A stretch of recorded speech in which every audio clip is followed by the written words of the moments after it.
Thank you so much for coming. This is, I'm very humbled to be here. So picture it. Two psychologists walk into a monastery looking for some monks to hang out and have a good time. Actually, true story. My significant other is also a clinical psychologist. And what we enjoy doing is going to Mount Angel Abbey, about an hour outside of Portland, and hanging out and talking with the monks. And traveling around the grounds, going to the library, and just thinking and talking about our work. And one Saturday morning, nice, beautiful Saturday morning, there was an art show at the library at Mount Angel Abbey, and all kinds of beautiful prints. And I see it out of the corner of my eye, and there was this beautiful framed print that said, if there's a book that you want to read, but it hasn't been written yet, then you must write it. If there's a book that you want to read, but it hasn't been written yet, then you must write it. It was a Toni Morrison quote. And so I actually copied that quote and I hung it up near my office at home. And that's one thing I think about when I oftentimes sit down to write and I feel like I'm having trouble getting started with my writing, that there are really important books that I need to write, so I need to get busy. So that is what really inspired this talk today. And I actually wanted to spend some time talking a little bit about how I got here, but more importantly, what my research is about, what I do, because I think sometimes people don't exactly know what that is.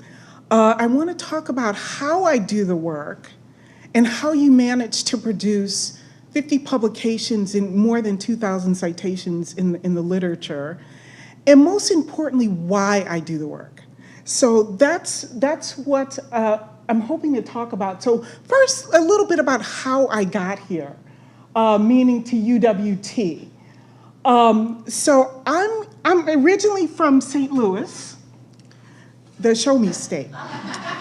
And yeah, so I'm originally from St. Louis, and when I got my bachelor's degree and master's degree, from the University of Missouri in St. Louis, I then went to the University of Notre Dame, where I worked in the counseling center, and I worked at a Mennonite hospital. I was doing my clinical internship and then also writing my dissertation at the time. And so learning, certainly, it was a different kind of cultural experience that was very interesting at the time. So I spent a year at Notre Dame, finished writing my dissertation, which was on dating violence among African-American adolescents. I can sometimes still hear the Notre Dame fight song in my head sometimes. And then I spent a year doing my first postdoctoral teaching and clinical fellowship at Illinois State University in Bloomington Normal. And I remember pulling up into the town, and it's called Normal, Illinois, but somebody had put an A and a B in front of Normal, and it said, "Welcome to Abnormal." And so I didn't anticipate being there very long. But spent a year there working in the counseling center and also teaching abnormal psychology courses. And then I moved on to my second postdoc at the University of New Hampshire in Durham, where I did family violence research for 2 years. Actually, it was a very famous research center, but they kept us in like little storage closets, and all we did was sit and write, and all I did was just write for 2 years. And at the center, I'm getting my doctoral degree, and in the back, that's Susanna Rose, Dr. Susanna Rose, and I met her when I was maybe 18 or 19 years old, and she saw something in me. I was just one student out of 100, but she saw a potential scholar, and she nurtured that to make sure that I was able to go to graduate school and do all the things that I wanted to do. So kind of a shout out to her. So a little bit about how I struggled in my early research years. I always kept thinking of Audre Lorde and her saying, the master's tools will never dismantle the master's house. They may allow us temporarily to beat him at his own game, but they will never allow us to bring about genuine change. So I always kept remembering as I was struggling to write and struggling to do my work that maybe I couldn't dismantle the master's house, but I was always aware that I needed to have the master's tools in my toolbox if I was going to do that work effectively. So even though I may not have liked how research was structured, if I had the ability to understand how it was done, then I could use those skills to make real difference. So for me, throughout my early years of the work that I was doing, I just kept remembering, I gotta get the master's tools to figure out how to do that. And that's actually what brought me to UWT. So I'm in New Hampshire, so I get into my car, little go west. And I drive 3,000 miles here, but before I came, I obviously came for the interview. And that was an interesting time because I was finishing up my second postdoc, and my sister, and I was thinking about what should I do next? And my sister said, get a job. A job's good, get a job. So I saw the ad for the job at UWT, and it was like the ad was written specifically for me. It was amazing when I saw the ad. So I came for the interview, and all the information was nicely laid out in terms of what my day would look like. And they forgot to assign someone to come pick me up at the at the hotel. And I called and I said, well, how did you want me to get to campus? Should I walk or take a cab? And Cheryl Greengrove came to get me, and she brought me to campus. Nobody was where they were supposed to be. And the campus was in a walk-up building over on A Street in the Perkins building. And the elevator didn't work. And yeah, it was something. Mike Allen, all the male faculty members were named Michael, and they all had beards. And Michael Allen took me on a tour of the city, and he said to me, Carolyn, this is a place where you can come and be a real person. This could really be a great fit for you. And so I went back to New Hampshire, and Mike Honey kept calling me. And it was for him, it was Mike, that was stalking. I'm just saying. But he kept calling me, and I just said, I gotta take this job, so he'll stop calling me. But he did amazing faculty recruitment, and he convinced me that this would be the place to be. And they drove me by the campus, and there's a new campus. It was a hole in the ground and a fence. But I came and I stayed, and that's how I got to UWT in 1997, and I became the founding faculty member of the psychology program. I was actually hired with someone else, and then she left. And then it was just me sort of building this thing. And those were some exciting times. So that's how I got to UWT. But exactly what do I do? I think that's sort of important to sort of talk about, because Christine would see me every time in the hall, and even when I first got here, and she would see me carrying various props for class. And it was like, oh, wow.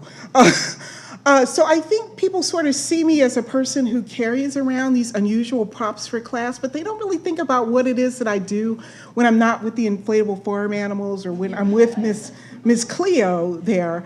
And how it really started off was I was 13 years old, and I was a nerd, a total nerd. So I spent my summers at the library.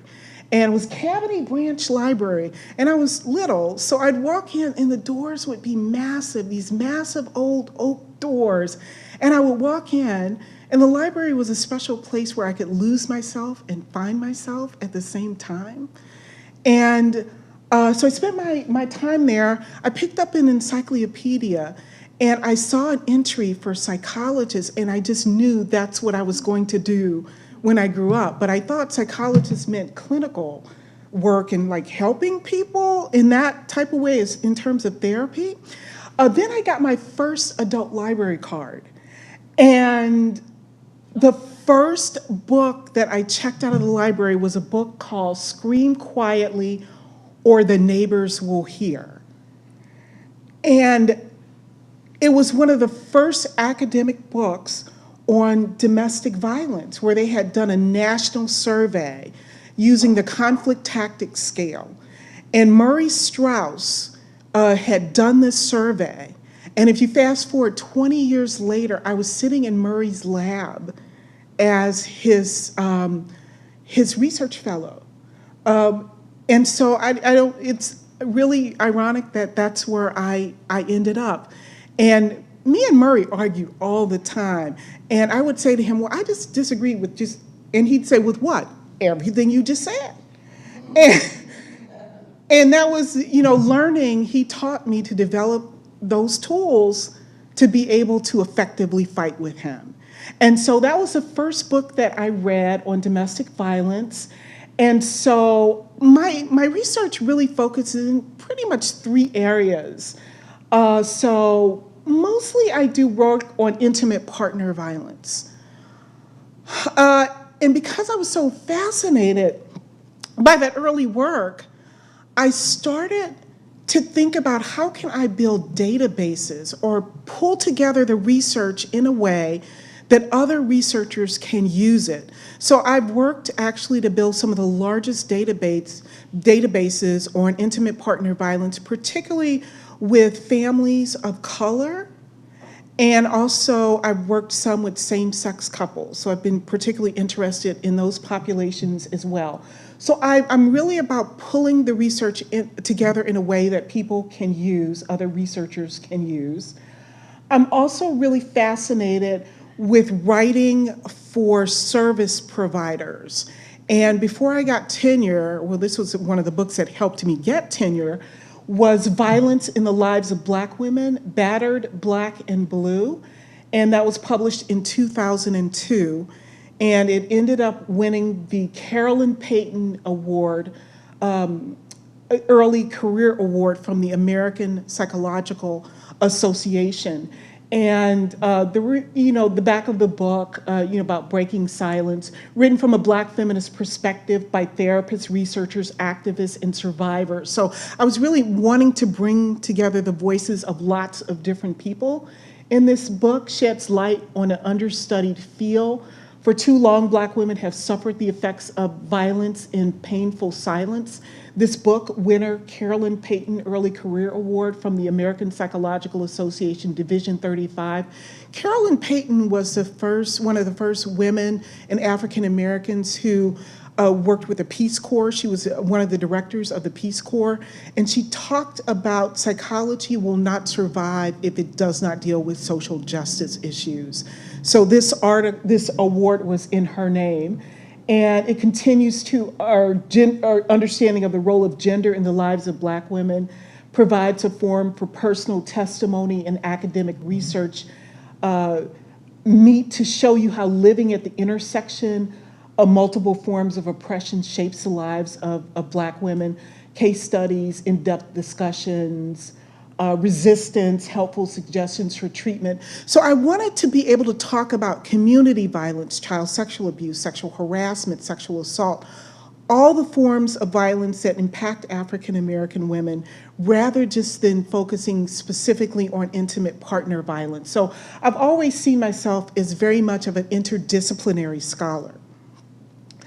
So in addition to focusing on intimate partner violence, I also focus on sexual assault. So I work with some of the largest sexual assault organizations in the country to write papers that can be used by service providers. to help them do the work and to be more culturally sensitive. So that's one of those papers with the National Online Resource Center on Violence Against Women.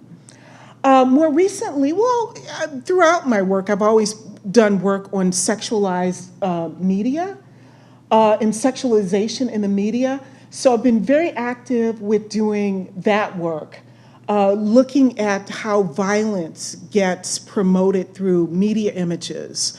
So that's important to me as well. So a couple of years back, I was sitting with some colleagues at a blue ribbon panel in Virginia, and we were saying, well, what can we do as scholars to deal with this issue? And somebody said, we could start an academic journal.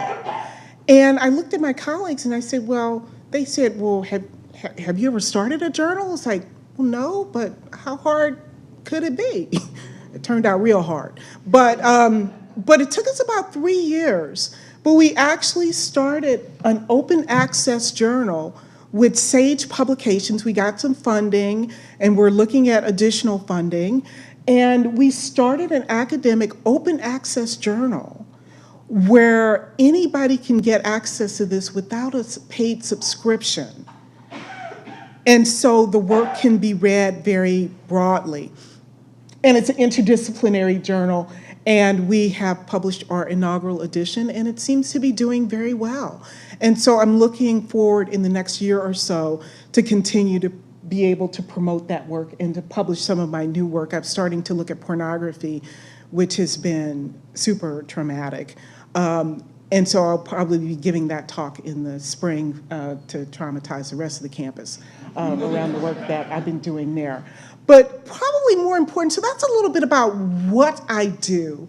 But I think more importantly, I want to talk a little bit about how I do the work that I do. Because people oftentimes ask me, well, how do you manage to be so productive? And that's a question I think we all have as people who do this work. How I manage to do this work and do it in a productive manner is, I look at how other researchers certainly have done it. And Brené Brown she does vulnerability research. And so a couple of years back, she wrote this book, she gave a TED Talk. And it was very well received on vulnerability. And so she started to get a lot of national attention. And so she made the mistake that you should never do is reading what people say about you in your work. Probably never a good thing. And she was devastated. And so she was hanging out wasting time, and she was on the computer, and she saw this quote by Theodore Roosevelt. And he said, "It is not the critics who count, not the man who points out how the strong man stumbles or where the doer of deeds could have done them better. The credit belongs to the man who is actually in the arena, whose face is marred by dust and sweat and blood, and who strives, who at his best knows in the end the triumph of high achievement, and who at the worst, if he fails, at least fails while daring greatly. And who at the worst, if he fails, at least fails while daring greatly." And there was something that really spoke to me about that particular quote, and that probably is at the heart of how I manage to do my work. I just make a decision that every day when I get up, that I'm going to just be in the arena, and it may or may not work well, but I'm going to be in the arena, and I'm going to stay in the arena. And what I know is that when I get into the arena, there are going to be at least 3 seats that are reserved because these are the people who show up all the time. So fear usually shows up, and it usually shows up for me is that, oh my God, I'll never write again. I'll never be able to write another word again. So I know fear is pretty much going to show up for me.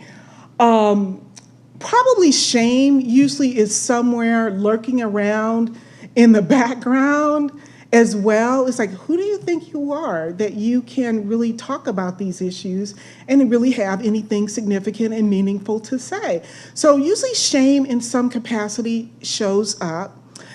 And then somewhere in the heels, pretty loudly actually, are the critics that show up. And they're pretty verbal, criticizing whatever work that it is that I'm doing. Now, I'm not talking about the critics that really want to help you be in the arena and do better work. Those critics I can listen to all day. If they can tell me how I can do my work more effectively, that's fine. We can have that conversation.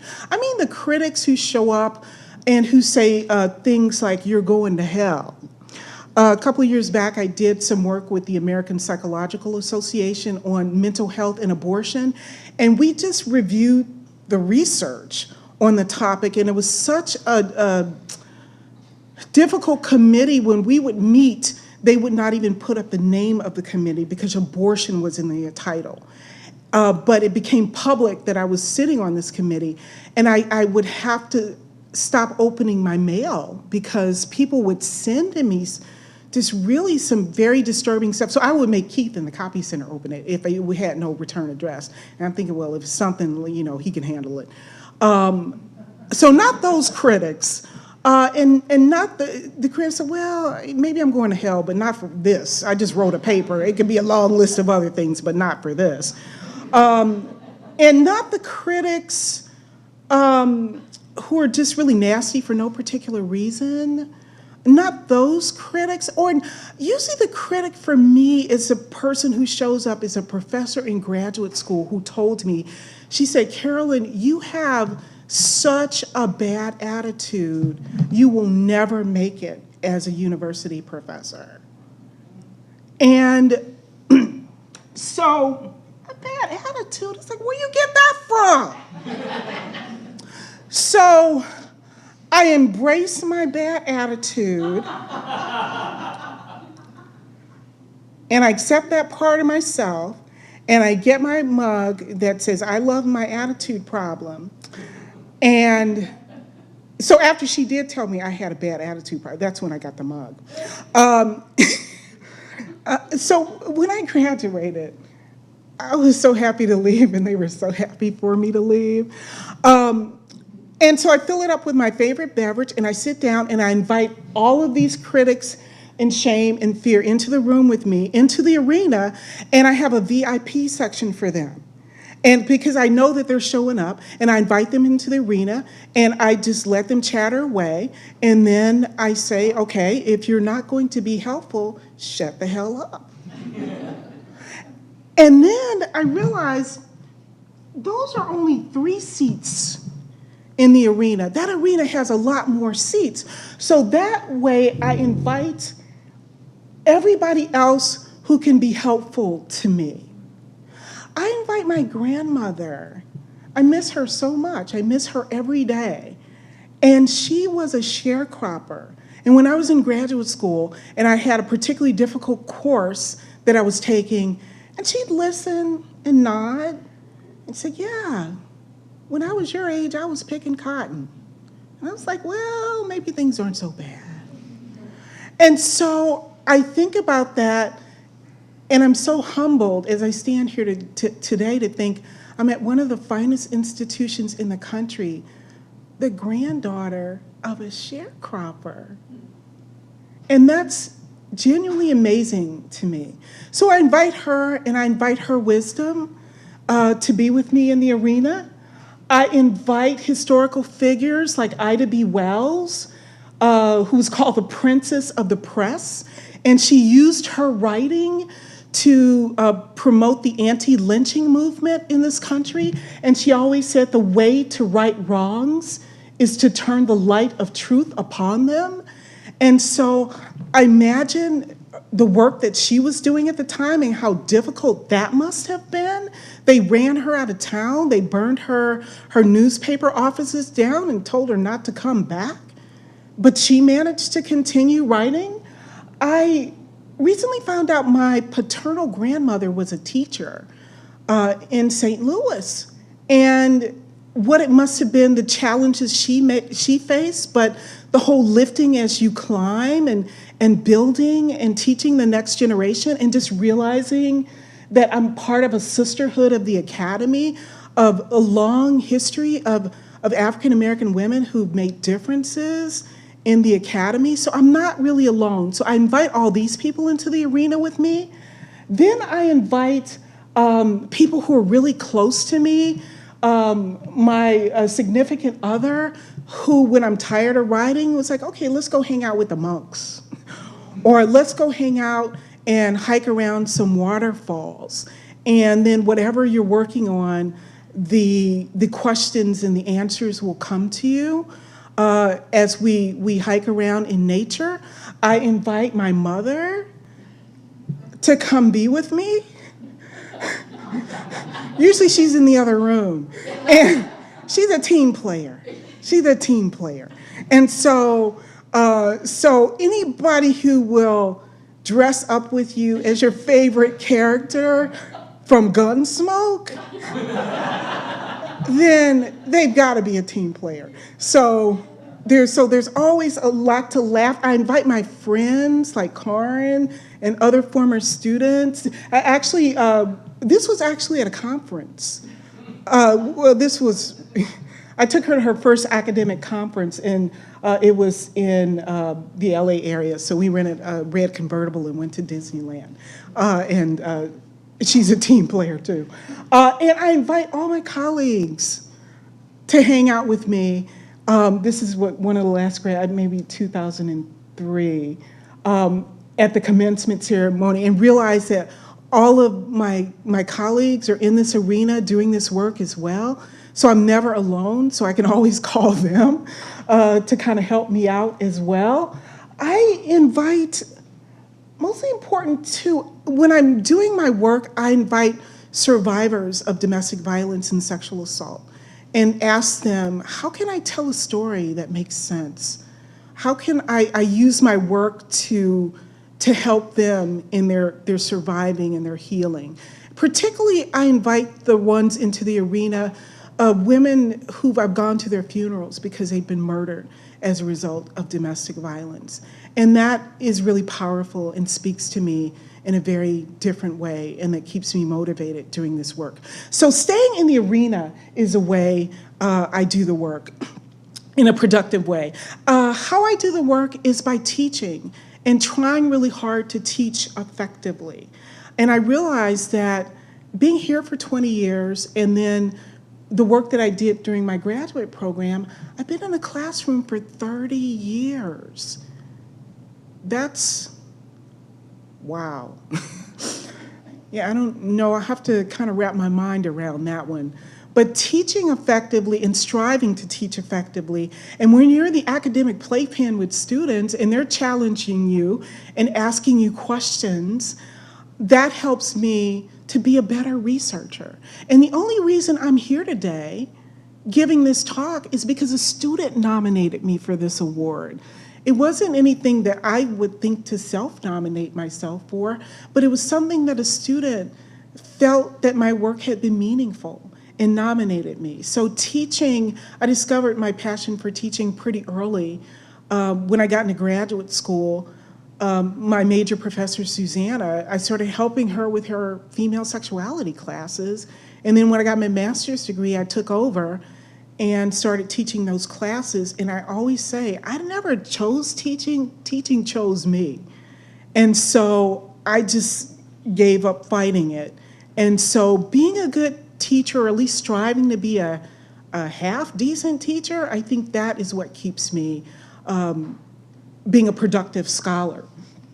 So another thing that helps me be productive is presentations, as giving as many presentations as I can, as often as I can, and at different formats as I can. So as Peter mentioned, more than 100 invited presentations And that's just in the last probably decade. So I don't even go to as many academic conferences anymore. So everything from town halls to panel presentations to media presentations to keynotes to academic papers to day-long trainings to webinars.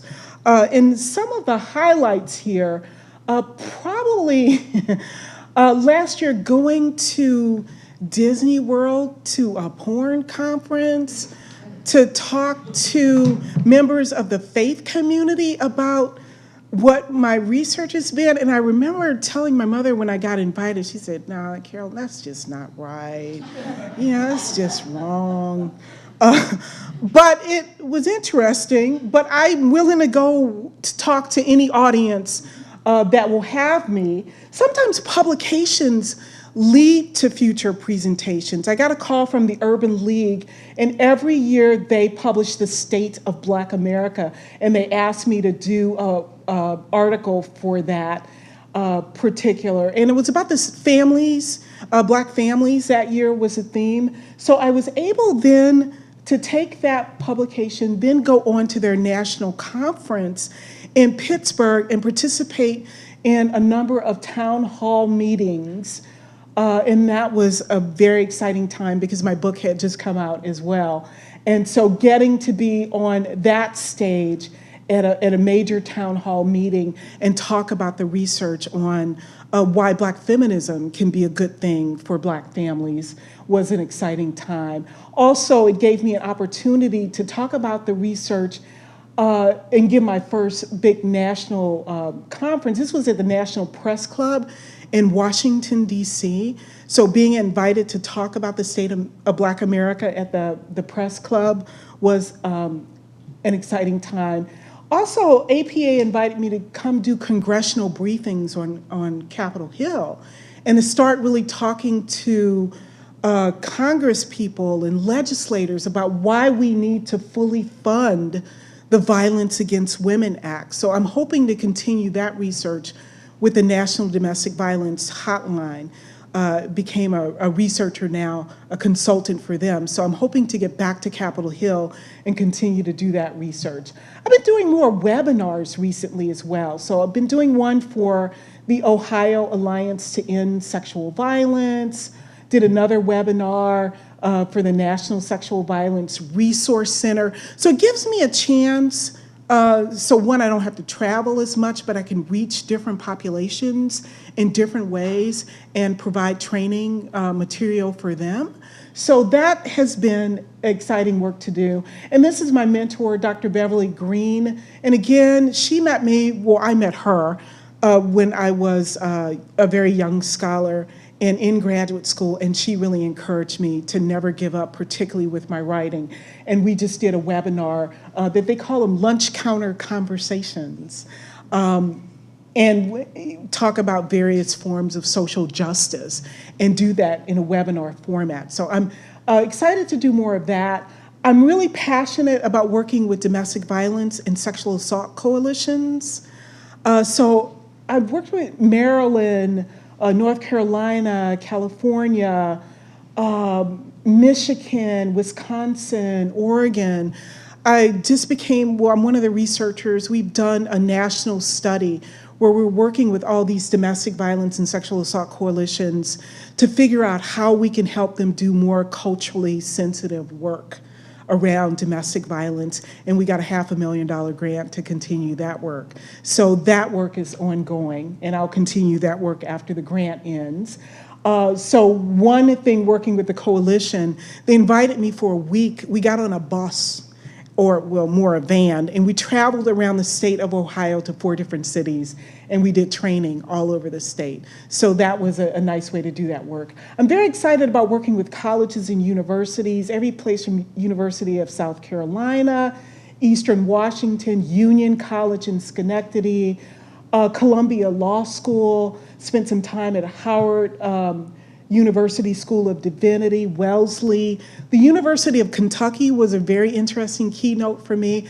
I was on the stage with Angela Davis, my feminist icon, and I flew into Chicago and there was a snowstorm and we both got stuck in Chicago. And I introduced myself, and I told her I saw a place where they'll do long distance driving for you.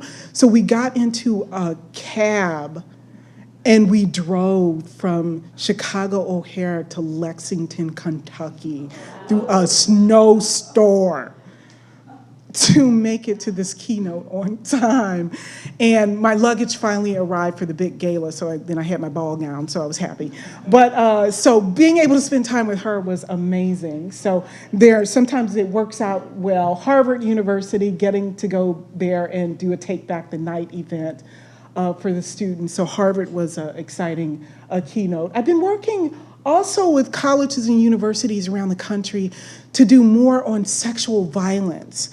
Is a huge problem on college campuses. So I did some training for the university board in Oregon University system on sexual assault and sexual harassment. And part of being a productive scholar is becoming an activist for me, taking those experiences that are so traumatic and figuring out how to turn those into research and scholarship. And part of the reason that I was so thrilled to leave when I left is because we had a huge problem with sexual harassment on my college campus in graduate school. And I never started off to be the poster child for sexual harassment, but it did turn out that way. And I complained and nothing happened. And I ended up filing a lawsuit against the university during my graduate program, in the middle of my graduate program. And I started giving TV and radio and newspaper interviews. And long story short, the university ended up settling with us out of court and then working to change their policy around sexual harassment. So I use my own experiences, because I can't do this work and then hide the fact that my life hasn't been perfect either. So I have to talk about my own victimization or trauma because that's important as well. So being an activist is really important in doing the work. So one thing I did is using grant funding to work on violence to make sure our campus is safe too. So one thing I did when I got some funding, I worked with campus security to start a RAD program, a rape and self-defense program.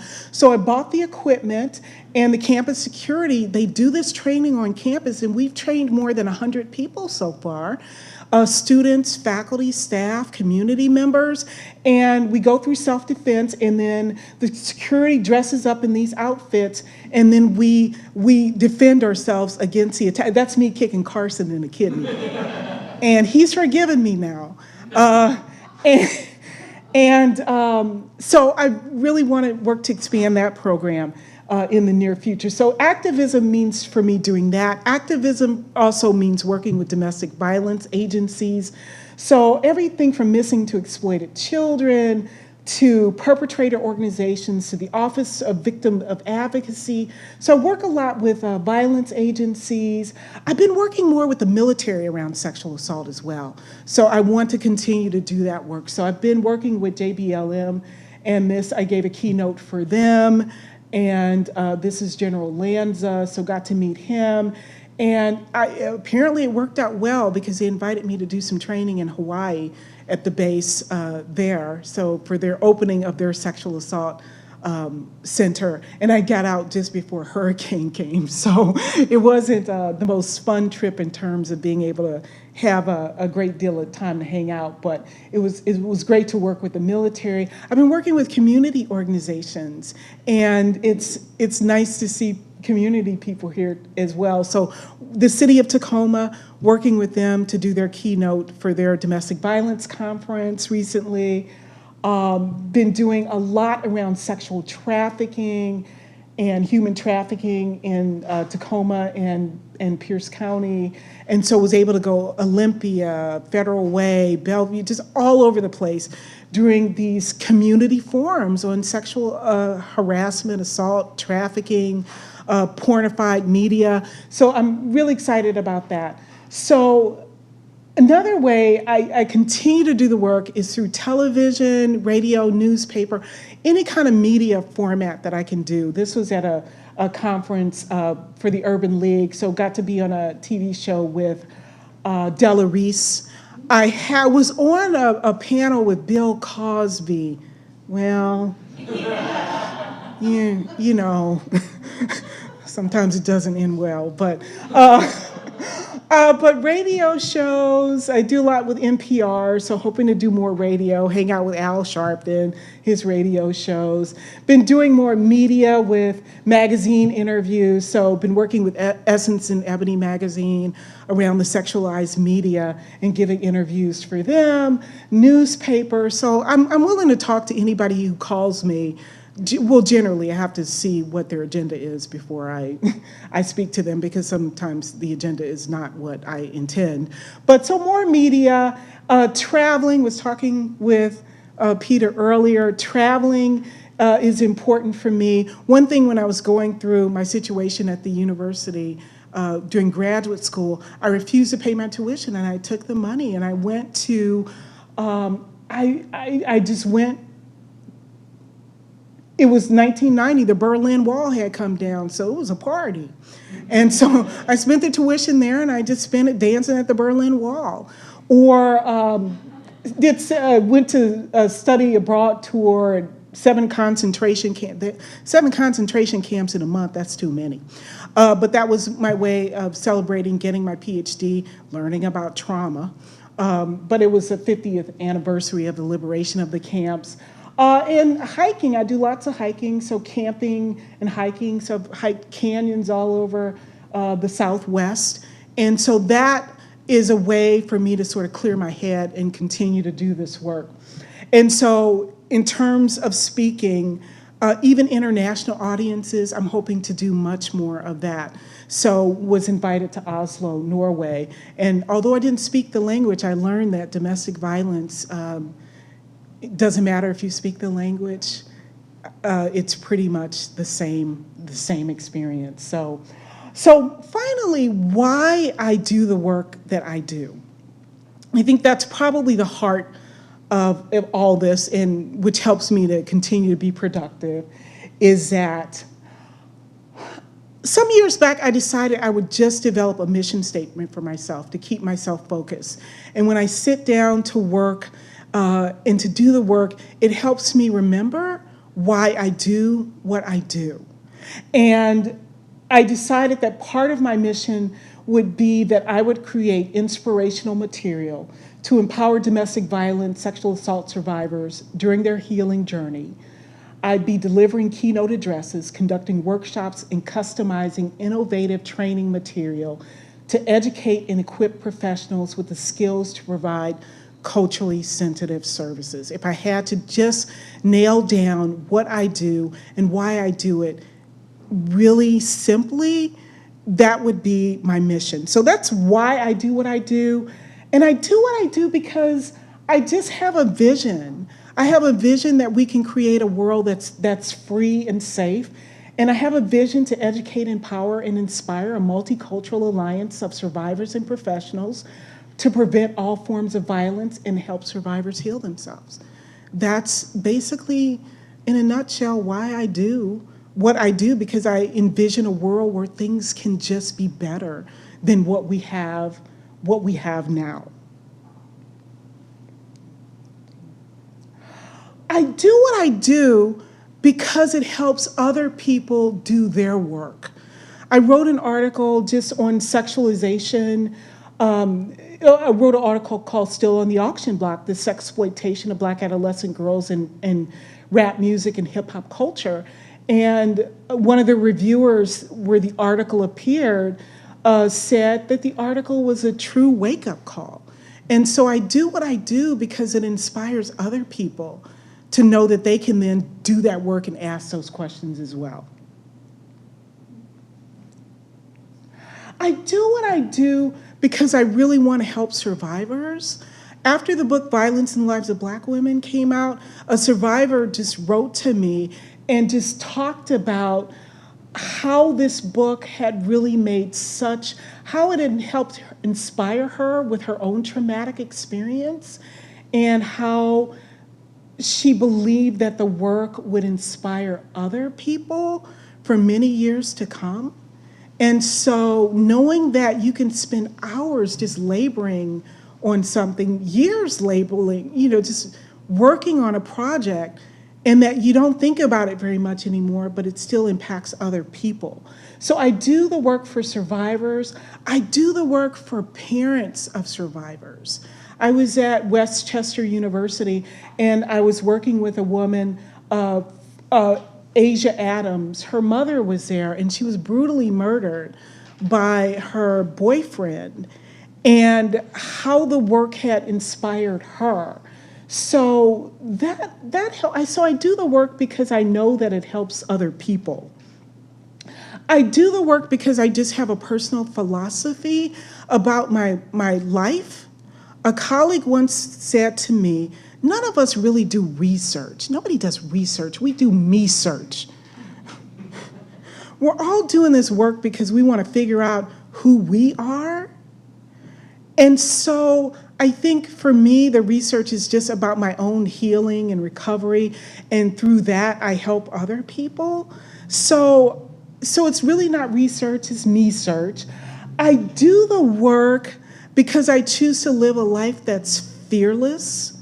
Like I said, when I go into the arena, I'm pretty sure that fear is gonna be there. So I work every day to live a life that's free of fear.